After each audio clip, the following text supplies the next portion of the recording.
We have Pratishtha Mukherjee. So she is presently pursuing her PhD in archaeology and ancient history from MS University of Baroda. She has done her master's in archaeology and heritage management from Guru Gobind Singh Indra Prasad University, New Delhi. She has explored the sites of Hastinapur, Virana, Mathura, and participated at the excavation of Vijalka, which is Indus Valley local, Gujarat, then Purana Killa in New Delhi, and Nani Rayan at Kutch, Gujarat. She has also worked with governmental organizations such as National Museum and National Monuments Authority for various projects. She specialized in ancient art and architecture, iconographical studies, and early historical archaeology, and has published articles in the same. So today she will be presenting on Yaksha at Parkham and continuing the past to present. So now I would like Pratishtha to unmute yourself and show and share Yeah, your one presentation. minute. Yeah, am I visible? Because No, your video is not visible. just give me a second. I'll just rejoin. Just give me a second, please. I'm so sorry. Just a second. No, no problem. Sure. I'm sorry that my camera is not working today. But namaskar, everyone. I am Pratishtha Mukherjee, and I will be talking about yakshas at Parkham, Mathura. And I will be talking about how India is a land of cultural continuity because in the ancient texts and even the contemporary times, India is said to be the land of cultural continuity, and hence I'm going to depict the same through my presentation. So it is about the yakshas in Parkham, and I'm going to talk about a bit about that. Who are the yakshas? So these are semi-divine deities, and they are mostly the guarding deities, or they are in the personified versions of the nature.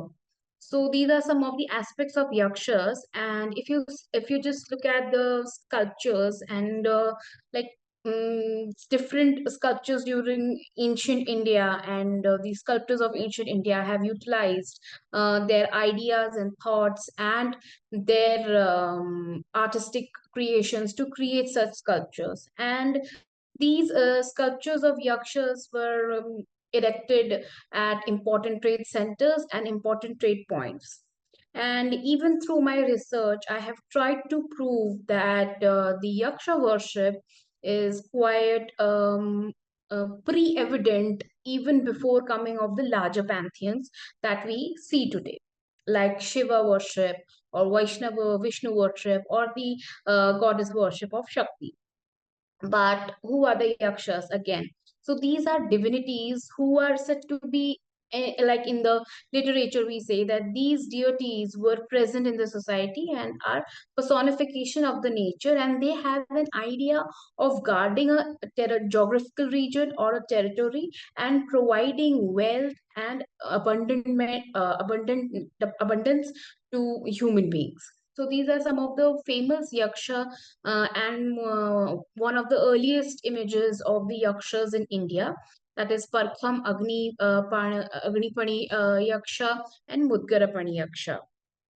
So when we talk about the earliest archaeological evidence of yaksha in India, it has been found from the village Parkham, which is situated in district Mathura of Uttar Pradesh in India. And that is the reason I have taken Parkham as a case study to showcase the cultural continuity. Now, if you just look at the image of the yaksha, it is a standing figure, and it is around 2.7 meters tall image. And and if you just see the image, you can just make out that this image was not only for only the view of the front of the deity, but it was to be viewed from all the sides. It was a 3D image, so that anyone coming from any direction can witness this and can see this beautiful sculpture. And it was present at Mathura, which is an important ancient trade center and an ancient trade site. So there is an inscription which has been found in Mauryan Brahmi, and which talks about that the image of the Holy One was caused to be made by 8 brothers, members of the Manibhadra congregation, and it has been made by Gomitaka, the pupil of Konika. So this inscriptional evidence has been dated to 3rd century BC, and it has been translated and transliterated by Henrik Luders in 1961. So it showcases that how this deity must have hold an important center or important part of the society, that people, like the inscription talks about, that the people of the Manibhadra congregation. Manibhadra is the name of the deity, and Yaksha, which showcases that how important it has been in the society, that people were making donations, people were going there, worshipping there and donating so much of. And it also depicts that how much importance this deity was holding, that an inscription has been assigned to this deity, because in ancient India or in the ancient world, the inscriptions are not always related to the someone who is not important or does not have any, like the normal people of the society. We do not carry inscriptions with ourselves, but the people in the society who have much power, much dominance, such as the president or the prime minister or the ministers, they do have their own taglines. They have their names and nameplates outside their houses, and and even if you go around their houses, you will see lot of security, lot of people are standing there, which showcases that they are having a certain type of importance, certain type of dominance in the society. So again, I'm trying to contemporize the earliest evidence and the contemporary world, what exactly is going around. Moving forward, so this is the map which showcases that where Parkham village exactly is situated. So if you could just look at, this is a map of India. Then I have cropped out the map of Uttar Pradesh, and Uttar Pradesh is one of the second largest state of India. And this state has produced many ancient Indian archaeological sites, archaeological findings have been reported from this place.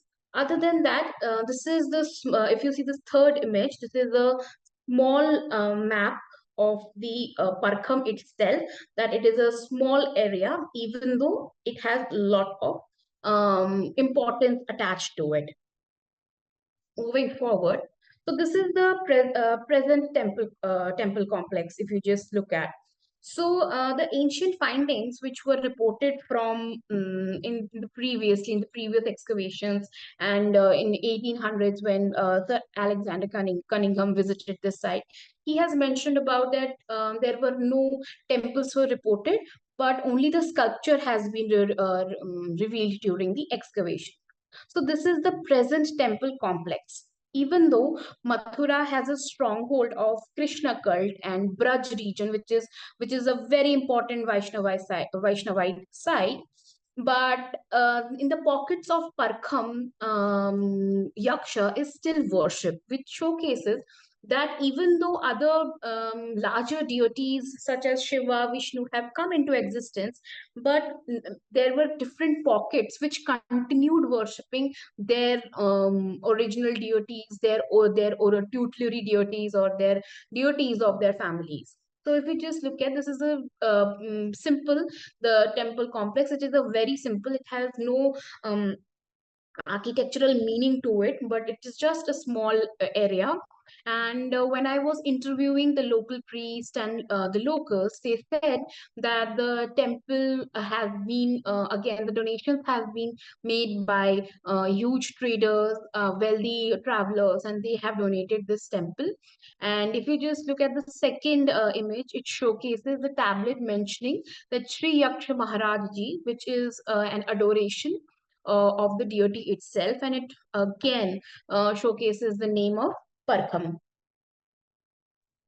The third image shows the deities housed in the sanctum.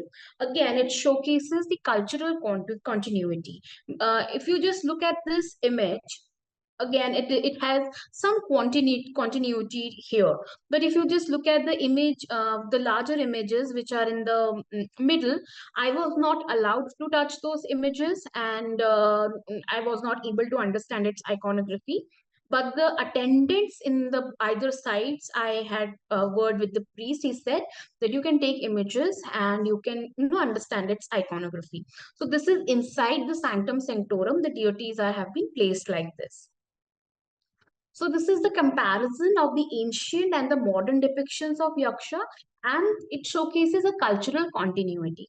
If you just look at the images, even though the ancient sculpture has, eroded with time and everything, but it has its own magnificence and its own dominance, which is absent in the present context.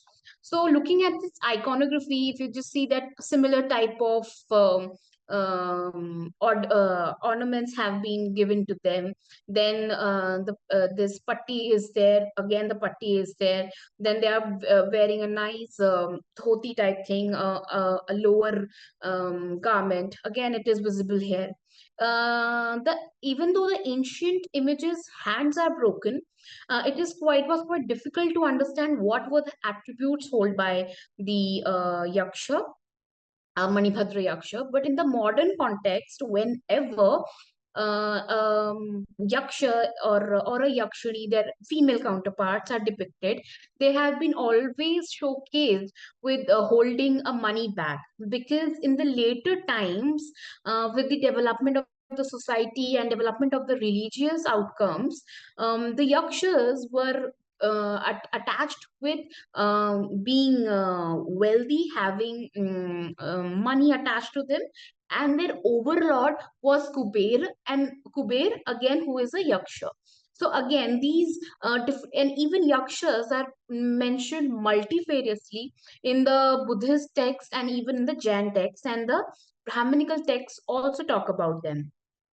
Again, these larger pantheons have slowly amalgamated the available deities which were already in the society, because even before coming of such bigger pantheons, there were people, there were societies, and people were worshipping someone. So it is said that these deities or yakshas or yakshanis must have been the precursors of the present day deities and divinities. Even their iconography, if you just look at even their iconography, plays a very important role, because again it plays a precursor, because without a precursor a person cannot think of a deity like that, but someone must have imagined that okay, this deity is to be like this, and slowly it got developed with time. So this is a small comparison, again showcasing the cultural continuity. Like in 300 BCE, we have the earliest yaksha from Parkham, and the second image is it is in 2000. I clicked it in 2021, so it comes around 2321 years, you can say approximately, that the culture has continued till today without any breakage.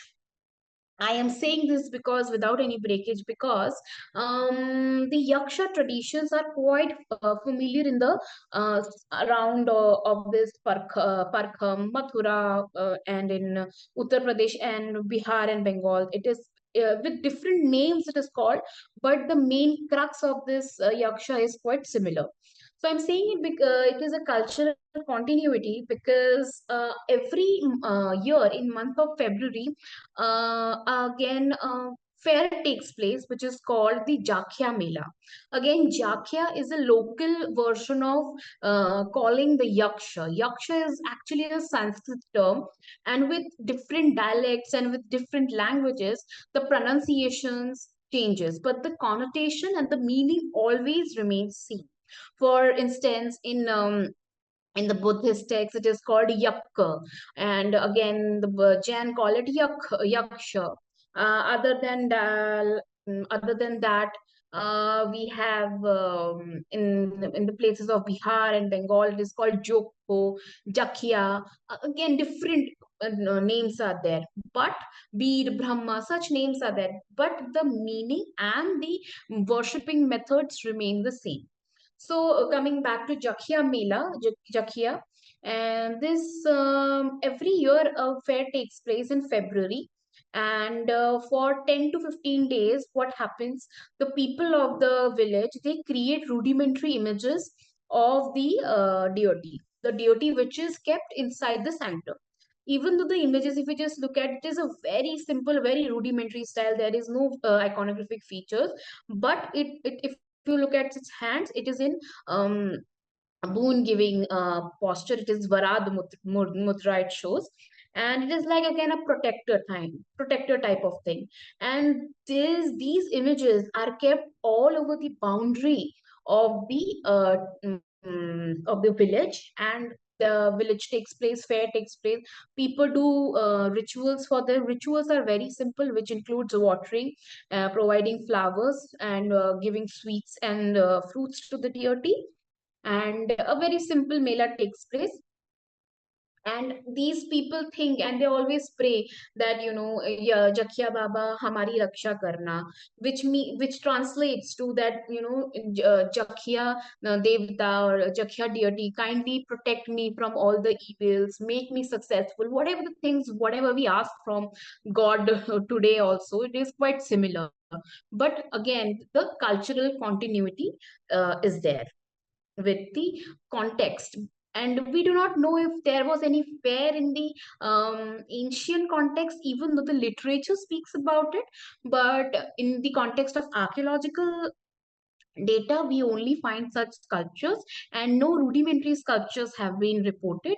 It is also understood that the sculptures or small miniature forms have been created by the people, but again, they must have been made of some perishable material, and hence they did not survive time. So again, the cultural continuity of the Yaksha traditions. So coming to the concluding remarks, so this project was a part of my PhD, and I undertook this study in December 2021, and depicting the cultural continuation. And I also took up an ethnographic study to understand its continuous of the Yaksha worship and what were the changes over the time. Even though after exploring the site, after interviewing people, it was noticed that there was very less changes in the tradition, and only the iconography has remained same. But the material of execution, the facial expressions have changed to some extent, and their inscriptions are also not there. And the temple which is there, it stands in a very diminutive temple, and it is a very simple, I would say it's not even a temple, it represents a room, because a temple is a different thing, and it is a very small structure. With when you enter, you directly enter to the sanctum sanctorum. And the villagers have said that they call him as Jakhya Baba, Jakho Baba, and other Beer Baba, Brahma Baba, with their own things they identify the god. They have their own dialects for calling them. And it was also observed by, even when I was having a word with the priest, the pandit, he said that even though Mathura is the stronghold of the Krishna cult, it is a Vaishnavite stronghold is there. Yaksha stands alone in this, and it has its own dominance. So therefore, these are my some concluding remarks. And this is the representation of how the ancient has survived to the modern without a break and its cultural continuity. So therefore, thank you, and questions and discussions can be mailed to me. And if we have time, we can even discuss. Thank you. Thank you so much, Pratishtha, for the amazing presentation.